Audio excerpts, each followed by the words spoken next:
like to give you a short demonstration of adding a VNC server into a Coder workspace. In this case, we're going to use KasmVNC, which is open source. A popular use case for using a tool like VNC in a Coder workspace is if you have a CLI or any thick client application, like you're doing Java Eclipse or using Kong Insomnia. These are not browser-based, but you want to still run them in a browser, and you can do that with this VNC option.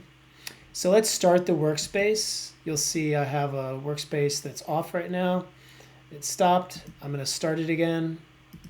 On the top right, I've logged into my Kubernetes cluster, and if I run kube control, get pods, you should see the pod getting created. There it is, Coder Mark Kasm. Well, this is building. Let me walk you through the Coder Terraform template. So we'll go into the template, pod with Kasm. I'm an owner role. An owner role and a template admin role is able to see the underlying Terraform. And it's a pretty standard template to create a Kubernetes pod, but I'm going to scroll down to the startup script, and this is within the agent block. And you'll see me start code server, which is VS Code in a browser. So I want to give an option they can use that as a browser-based IDE. And then if I scroll down, you'll see me start the Kasm server. I first have to create the Kasm user and then start the Kasm server. And then I also need to start the thick client application. So I'm using Kong Insomnia. So I'm going to start that here as well.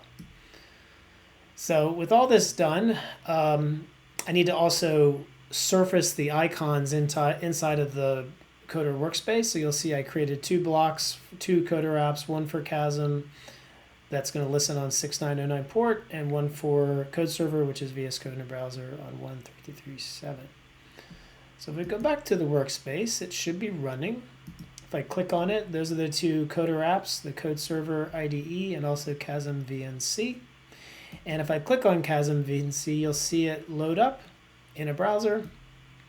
And just like I pointed out in the startup script, it launches the Kong Insomnia thick client application. And I actually use this tool.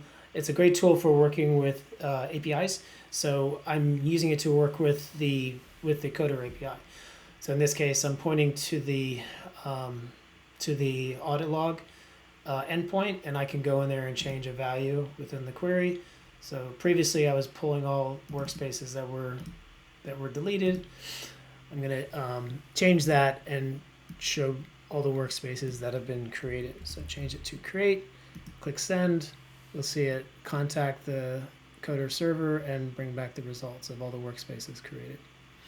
Lastly, you can build a Coder template based on this concept. I maintain a public repo called SharkyMark v2 templates. And if you'll notice within here, there's a pod with Kasm template, it has a README markdown file, and the main TIFF that I just walked you through in the UI.